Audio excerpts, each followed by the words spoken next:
আল্লাহর নবী গো,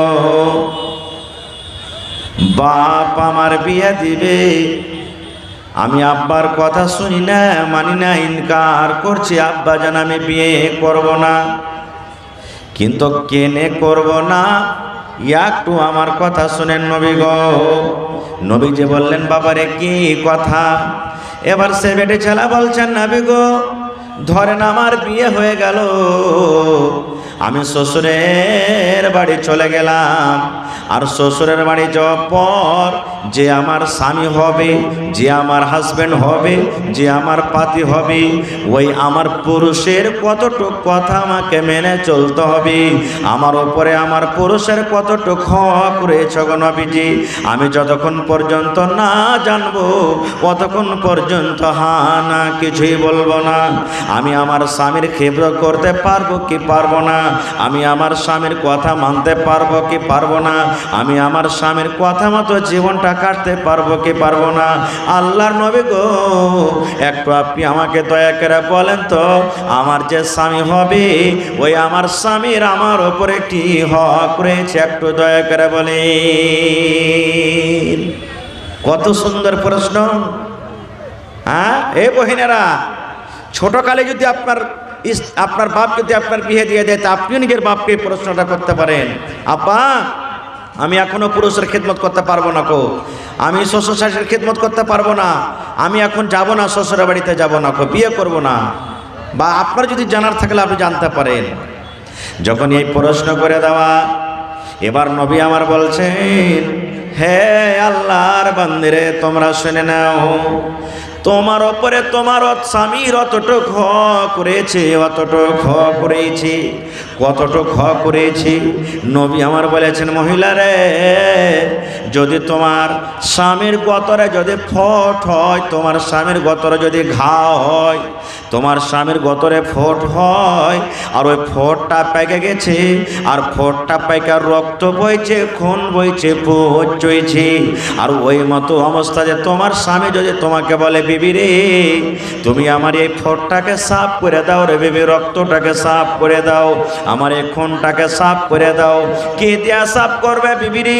নবী আমার বলেছেন, মহিলা রে, যদি তোমার স্বামী তোমাকে বলে, এরে আব্দুল্লাহর মা, এ হালেমার মা, এ সাইয়েদার মা, খালেদার মা, আমার শরীরে যেটা ফোট হয়েছে বিবি রে, তুমি জিভ্বা দিয়ে ছেটে ছেটে সাফ করে দাও, তোমাকে তুলা দিয়ে সাফ করতে হবে না, কাপড় দিয়ে সাফ করতে হবে না, বিবিরে তোমাকে পানি দিয়ে সাফ করতে হবে না। আল্লাহ রাব্বুল আলামিন তোমাকে যে জিভ্বা দিয়েছে বিবিরে, এই জিভ্বা দিয়ে দিয়ে দিয়ে তুমি সাফ করে দাও। হে মহিলা, যদি এরকম কাজের আদেশ করি, যদি তোমার স্বামী তুমি ইনকার করতে পাবে না, করতে পাবে না, তোমাকে জিভ্বা দিয়ে চেটে চেটে তোমাকে সাফ করতে হবে, এতক্ষণই তোমার উপরে তোমার স্বামীর হক। নারে তাকবীর। দেখেন কতখানি হক। তাহলে একটা কথা আরো বলে দিই, পুরুষ মানুষ হয়ে যেতে গেলে, তাহলে ফোট উঠতে গেলে ওকে চাটতে হবে এরকম কথা নয়। আল্লাহ রাসূলের বলার উদ্দেশ্য যে মহিলা, তোমার ওপরে তোমার স্বামীর অতখানি হক রয়েছে, তোমার স্বামী যদি বলে দেয়, কথাটা বলতে হবে না আপনাকে, যদি বলে দেয় আমার গতরে ফোট হয়েছে, তুই জিভে সেটা সাফ কর, তো রাসূল বলেছেন তোমাকে সাফ করতে হবে, এতখানি হক, এতখানি হক। এবারে এতখানি হক দূরের কথা, আমার মা খালার কি অবস্থা এরকম, আমার কোনো ভাই যদি অফিস থেকে, মাদ্রাসা থেকে, ভুঁই থেকে, জমিন থেকে, দোকান থেকে বাড়ি ঢুকেছে, পানি পান করার মন হয়েছে, তিরসে লেগেছে, খালে যদি কয়, খালেদার মা এক গ্লাস পানি গেলা দাও না জি, যদি অন্য কোনো কাম করতে গেলে হয়ে গেল, আর পাড়া গরম হয়ে যাবে, এমন আইসটা ছেড়ে একেরা কহিবে, ওর পিপসা ঠান্ডা হয়ে যাবে। হ্যাঁ, মিনসা হতমা, তুমি এখানটা কাজ করে আসছো তো কত বড় মানুষ হয়েছ, বাড়িতে আমি কত আঠানা চেরা নিয়ে নিয়ে কত ছেলে পেলে নিয়ে তাহিস করছি, তুমি একটু পানিটা নিয়ে খাইতে পারবে না, এমন ঘোঁচা মেরে কথা বলবে না, এরকম কথা বলতে হবে না। তা আমার বলার উদ্দেশ্য হলো এই, যে একটা মহিলা, একটা নারী নিজের স্বামীর খেদমত কখন বুঝবে, নিজের স্বামীর হক কখন বুঝবে, যখন ওর মধ্যে কি আসবে, ইলিম আসবে, শিক্ষা আসবে। বিনা শিক্ষাতে কিছু বুঝতে পারবে না। কেমন শিক্ষা? সুবহানাল্লাহ। যেমন মা ফাতেমা রাদিয়াল্লাহু তাআলা আনহা নবীজির বেটি, ছোট বেটি ফাতেমা রাদিয়াল্লাহু তাআলা আনহা শিখেছিলেন। কেমন শিখেছিলেন? নবীজির কয়জন বেটি ছিলেন ভাই? সামনে থেকে বলেন তো, কয়জন বেটি ছিলেন? জানেন না? হ্যাঁ, 4 জন বেটি। কয়জন বেটি? 4 জন। সব থেকে ছোট বেটির নাম কি? সব থেকে ছোট বেটির নাম কি?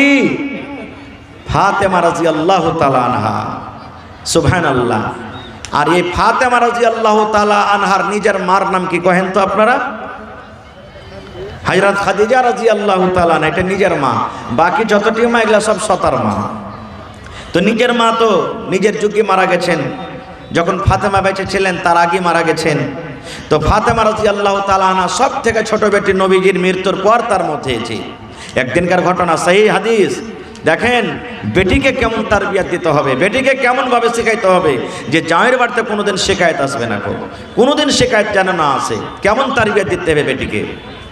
একদিনকার ঘটনা, হযরত ফাতেমা রাদিয়াল্লাহু তাআলা আনহা নিজের আব্বার বাড়িতে এসেছে কিছু চাইতে। কি চাইতে?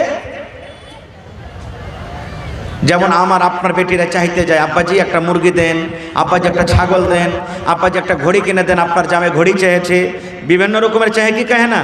তো মা ফাতেমা নবীজির বেটি আব্বার কাছে দান চাইতে এসেছে। কি দান? যখনই বাড়িতে ঢুকলেন দেখছে নবীজি নাই, বাড়িতে কে আছে? সতার মা, মা আয়েশা রাদিয়াল্লাহু তাআলা আনহা, আল্লাহ রাসূলের একজন স্ত্রী। আয়েশা বলছেন, মা আব্বা বাড়িতে নেই।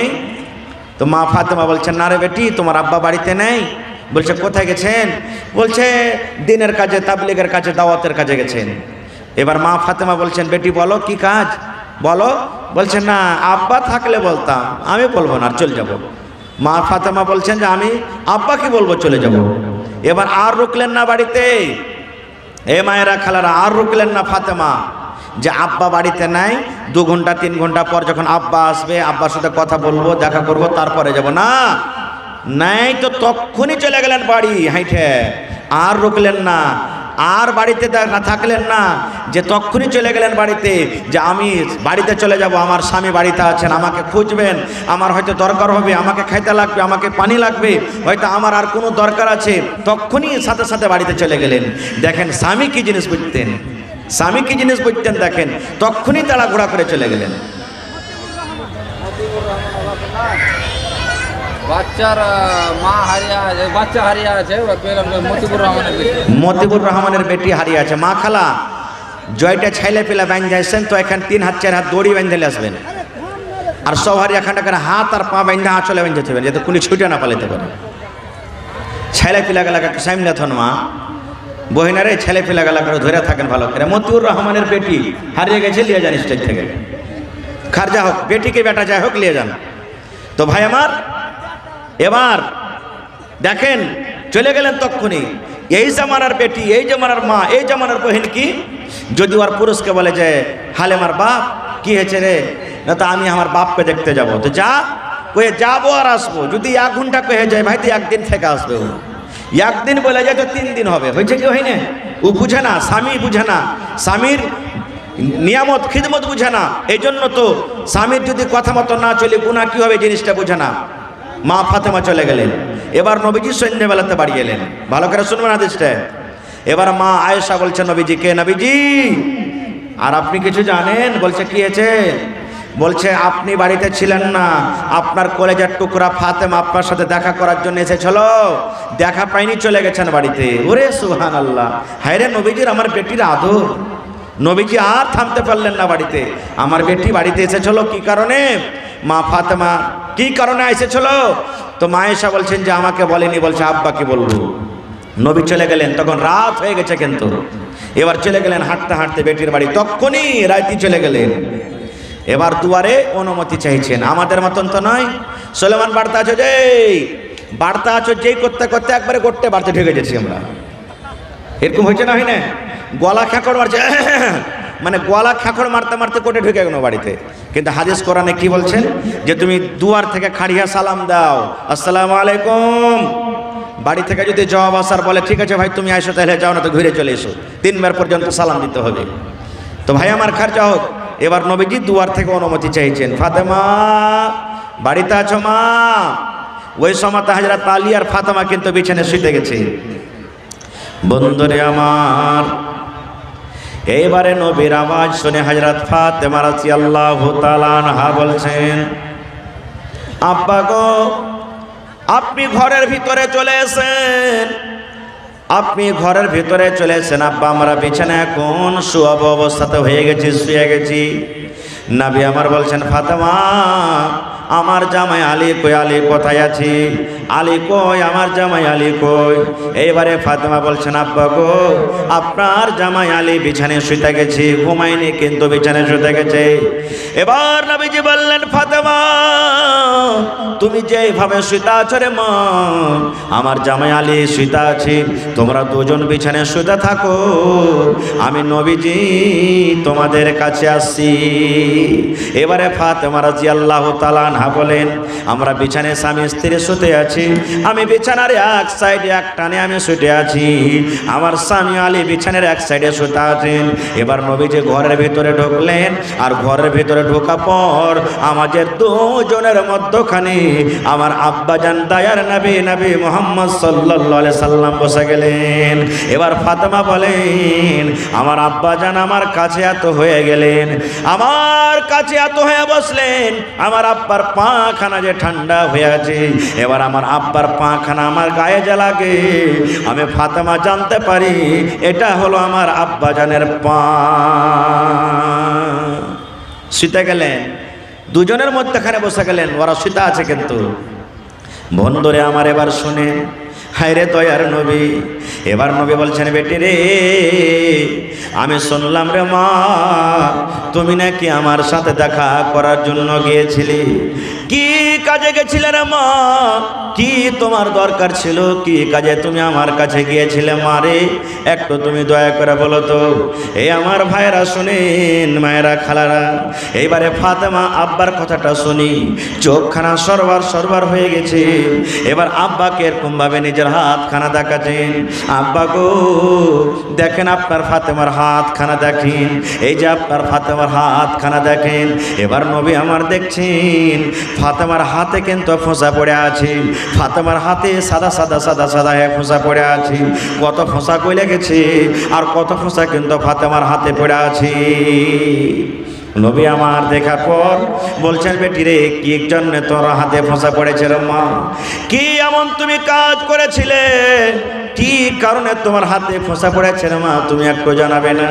বলছে, আব্বা গো আমি আপনার কলেজার টুকরা ফাতেমা, আপনার জামাইয়ের বাড়িতে জাতা পিষে পিষে জাতা টেনে টেনে টেনে টেনে হাতে ফোঁসা পড়ে গেছি, ইন্দারা থেকে পানি তুলে তুলে, কুয়া থেকে পানি তুলে তুলে আমার হাতে ফোঁসা পড়ে গেছি। আব্বা তাই আমি আপনার বাড়িতে গেছিলাম, যদি আপনি আমাকে একটা গোলাম গালা দিতেন, আপনি যদি একটা চাকরনি গালা দিতেন, আমার বাড়িতে কাম করতো, আমি আপনার বেটি ফাতেমা আমি আরাম পাইতাম। আমি শুনেছি আপনি লড়াই করতে গিয়ে অনেক গোলাম পেয়েছেন, দাস দাসী পেয়েছেন, যদি একটা আমাকে চাকরনি গালা দিতেন, আমার বাড়িতে কাম করতো, আমি আপনার ফাতেমা আমি আরাম পাইতাম। ভাই আমার, এবারে নবীজি গোলাম দিলেন কি দিলেন না, আল্লাহ বাঁচিয়ে রাখে, এই হাদিসটা আবার কোনোদিন বলবো। তার আগে একটা কথা বলি, ফাতেমাটা কে? আপনারা বসে যান ভাই, একটু মেহরবানি করে, পিছু অসুবিধা হয়ে যায় মানুষের, বসে যান। ফাতেমাটা কে? আল্লাহ রাসূলুল্লাহ সাল্লাল্লাহু আলাইহি ওয়াসাল্লাম বলেছেন, আদম নবী থেকে নিয়ে আমাদের শেষ নবী নবী মুহাম্মদ সাল্লাল্লাহু আলাইহি সাল্লাম পর্যন্ত যত দুনিয়াতে নবী এসেছেন, সমস্ত নবীদের সরদার হলেন নবী মুহাম্মদ সাল্লাল্লাহু আলাইহি সাল্লাম, যাকে ইমামুল আম্বিয়া বলা হয়েছে। আজকে একটা ইমাম সাহেব একটা গ্রামের ইমাম হয়, একটা মাওলানা একটা ইমাম হয়, একটা মসজিদের ইমাম হয়, একটা ঈদগাহর ইমাম হয়, মসজিদের ইমাম হয়, কিন্তু আমার দয়ার নবী ওরে সুবহানাল্লাহ কোনো সাধারণ মানুষের ইমাম নয়, উনি ছিলেন ইমামুল আম্বিয়া। যত দুনিয়াতে নবী ছিলেন সমস্ত নবীদের ইমাম। আল্লাহর নবী বলেছেন, আল্লাহ রাব্বুল আলামিন জান্নাতের চাবি আমাকে দেবেন, আমি শেষ নবী, সর্বপ্রথম জান্নাতের দুয়ার খুলব রে, সর্বপ্রথম জান্নাতের গেট খুলব, তারপর আমার উম্মতের হিসাব কিতাব হবে। দয়ার নবী বলেছেন, আমার উম্মত যতক্ষণ হিসাব কিতাবের পর জান্নাত জাহান্নাম না হবে, ততক্ষণ পর্যন্ত কোনো নবীর উম্মত জান্নাতের ভিতরে যাবে না। এরকম নবীর বেটি ফাতেমা নিজের পুরুষের বাড়িতে কাম কাজ করে জাতা টেনে টেনে টেনে হাতে ফোঁসা করে দিলেন, তাও নবী জামাইকে বকা ঝকা করলেন না।